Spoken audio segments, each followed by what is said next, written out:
How do you include God in your decision making? God in my decision making. I mean, I feel like that is a good question. You know, at the end of the day, I feel like if there's one thing I've learned over the years is I feel like God gives us red lights or green lights. You know, and sometimes when those red lights come, those red lights, those red flags, whatever you want to call it, maybe they're even yellow. Maybe they're like proceed with caution. In a lot of ways is God kind of saying, hey, take a second look. Are you sure you should be doing that? And what does your gut tell you? What does your instincts, what does your intuition tell you? I feel like a lot of times God is speaking through that. And it might be one of those things where you have to ask yourself, like, God, what am I supposed to do here? What am I supposed to do here? Put it in my heart. Put it in my mind, my heart, my intuition, my gut. Whatever the answer is, whatever decision you think I should make, whatever is best at this moment in our decision-making process. But the reality of it is that, like, I think a lot of times if there's a red flag or multiple red flags leading up to a decision, like, there will be a point in time where God will just not let that happen. Or you may get the green light where it's like, and this is, I learned this the hard way because, like, literally back in 2015, probably 2013 to 2015, somewhere in that range, I had proceeded to pursue this internet business. And during that time, we were in the process of selling our assisted living facility to pursue this internet business. And there was probably like 15 red flags that, like, were all popping up along the sale process of that assisted living facility. And I should have known better. But I was like pursuing in spite of those red flags. So instead of taking an approach like, hey, if this is meant to be, if this is God's will, it'll happen. I took the approach like, I'm going to make this thing happen, whether God wants this or not. Like, I'm going to make it happen. And ultimately what ended up happening is at the end, we didn't close on the sale of the assisted living facility. And I could have saved myself tons of money, tons of heartache. You know, there was literally 15 red flags along the way that, like, it was like God's like, nope, stop. Okay, he didn't listen. Stop. He didn't listen. Stop. He's just not listening. All right, well, let's just see how far he gets, you know? And then we came to the end of the closing table and we weren't able to go, you know, proceed with the closing. And there was a hard stop. God was like, I'm not letting this happen. I told you, I gave you 15 warnings, you know? In comparison to that scenario, most recently we had an experience where it was like God gave us the green light to proceed, but I had a different approach this time. I remember, you know, my approach this time was like, God, look, if this is your will, if this is what you want to happen, then, you know, we're just going to proceed to the next step. And if we get another green light, we'll go on to the next one. If we get another green light, we'll go on to the next one. And you know, if there's a red light, we'll stop and pause and ask ourselves, is this really what God wants us to do? Or does he want us to do something else? And what I noticed is when I was forcing something to happen versus when I was like walking in step with God, it was a very different experience, because I would get a green light and it would be like, all right, proceed to the next stop. And then I'd go to the next stop and be like, all right, is it green or is it red? Do I go left? Do I go right? And you get a green light. Like, all right, go to the next stop. And I guess, you know, in a simple way, it was like, I remember I was in a completely different mindset of like, look, if this is what God wants, it will continue to happen and the stars will align for this thing to happen. Now, it wasn't that I wasn't taking action. I was taking the action, but I was taking the action with a sense of like understanding that like I'm not doing this outside of God's control, that I'm operating within like the, you know, the kind of the intuition that he has given me. And I'm proceeding forward every time there's a new obstacle. I proceed forward, assuming I get that green light. And if there's a red light, you just gotta stop and pause and say, hey, do I go forward? Do I go back? Do I go left? Do I go right? You know, and so anyways, I feel like a lot of that comes down to asking God, hey, what am I supposed to do next? Is this the right next step? And like waiting for those kind of gut instincts, those feelings to come up and asking yourself logically, am I willing this into existence? Or am I listening to that spirit inside of me that's like giving me the answer? So do you pray before you make these decisions? So I'm not like a traditional like, I don't have the traditional, like, let me like kneel by my bed, and pray. I'm more like driving down the road, like, God, what do you think? Like I'm going through this thing, like, God, help me out here. I'm struggling with this thing. So it probably looks like to most people like I'm talking to myself or I'm talking on the phone, they don't know. It's a casual conversation. Okay, got you. It's not like, Dear Heavenly Father, it's more like, hey man, what's going on? Or like, I'll never forget when we closed on the new building for the adult daycare in Sarasota. I remember being like, I literally remember like kind of tearing up in my car. Like after that happened, and being like, dude, God, like this is only you. Like only you could have made all of this stuff happen. I was just like, thank you. Like I just felt in that moment, it was just like, he reminded me like, hey, look, dude, I'm here. Like I've always been there, but I just want you to know like this was the right step. Like this was meant for you.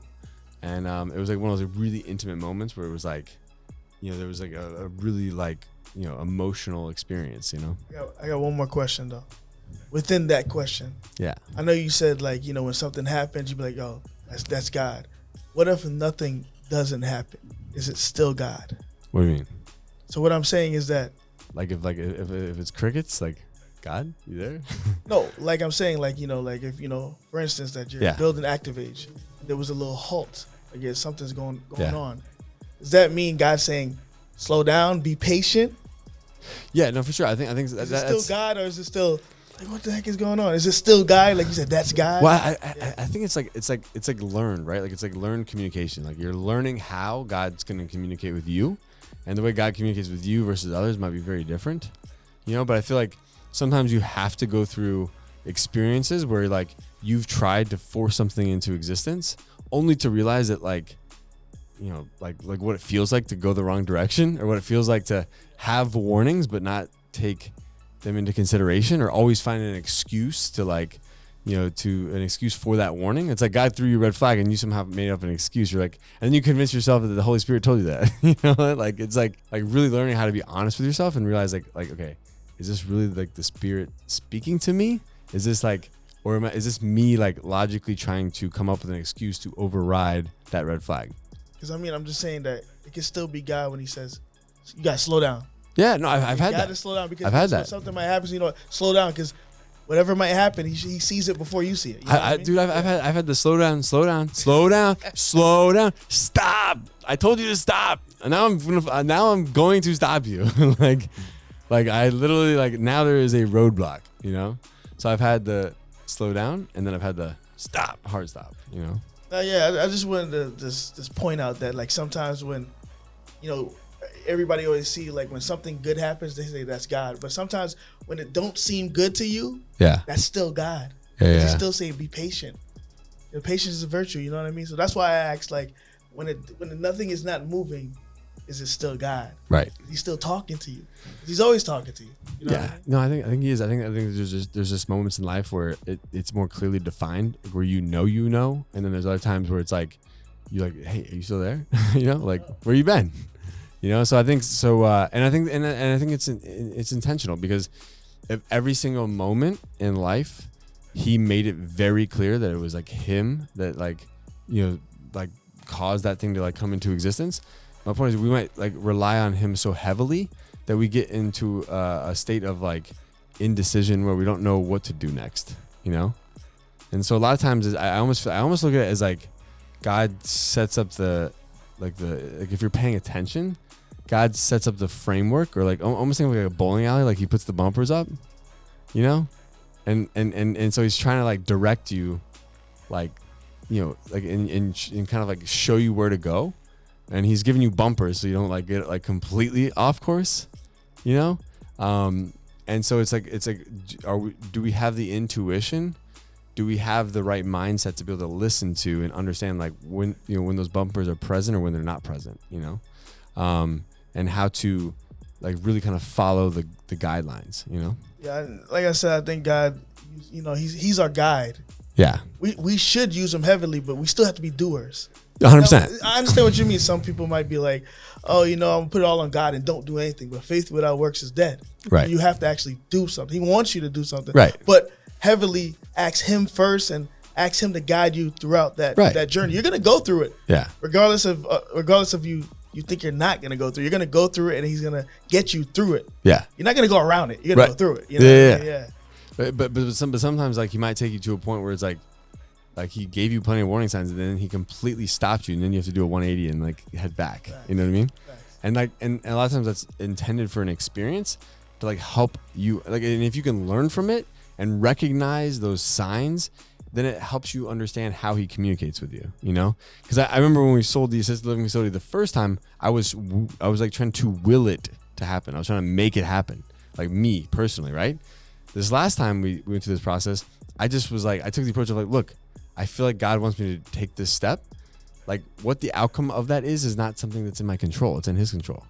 So I just got to take it one day at a time. And my point is like, as problems arose or obstacles presented themselves, it was like, am I forcing the solution, or am I like just solving the problem? Like it's like an easy problem to solve, or am I trying to like come up with a way to, you know, a creative way to like, you know, like mask the problem? Or is it just like, oh yeah, oh here's the answer to that. Okay, here you go. And then does it still go, do we go on to the next step? Or is it like a struggle through that, you know? And I think like I noticed this time through this whole process, it was very natural. Like it all happened in sequential events where it was just like, all right, take the next step, proceed forward. It could, and then there could have been a moment where it was like, nope. And I'm like, all right, well, it was God's will. But I had a different mindset, you know, this time. I took it with the mindset of like, look, if this is God's will, it's going to happen. If it's not his will, it ain't going to happen. He's in control. You know, last time this happened, I was like, I'm making this happen, you know?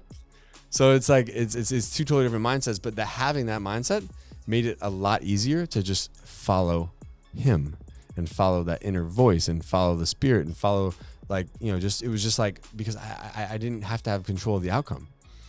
I was just in control. Like I was just trying to listen to and just take control of, you know, whatever, one little day at a time, one decision at a time, you know, knowing that like he was in control of the outcome, not me. So yeah, I mean, I think it's learned, and it's like a learned skill that like as you pay attention to it and you contemplate it a little bit more often, you learn how God communicates with you, and then you get better at listening to his voice, and you get better at recognizing when he's speaking to you, you know, and when it's like a hard stop or when it's like a green light. Is it a caution light? Is it a red light? Is it a green light? You know, I think you get you get a lot better at recognizing, you know, what color the light is and how to proceed forward as you get to know him better and get to know how he speaks to you. And I think he speaks to everyone differently. So it's not like one size fits all. You know, I can't give you an example of how he speaks to me that's going to make it any better for you. It's like you got to seek that out, you know? So anyways, guys, we get a little deep here on the spiritual side, but, you know, for all of you guys out there, make sure you like, comment, subscribe, show some love. And if you like hearing any of this kind of content, let us know, because we'd love to, you know, put stuff out that you guys find interesting and that you guys can learn from. You know, so yeah, if you like it, let's go. And then, hey, if you would like to learn more about opening up your own adult daycare, go to adcpro.com. We got monthly webinar calls. We got a Facebook page. We got videos we put out every single week on YouTube. And we thank you all for your support, but go to adcpro.com to learn more, and we'll see you on the next one. Hey guys, thank you so much for joining me. If you'd like to learn how to open your own adult daycare center, go to adcpro.com. If you'd like the latest business tips, click here, and make sure you subscribe to our channel. Click here. We'll see you guys next time.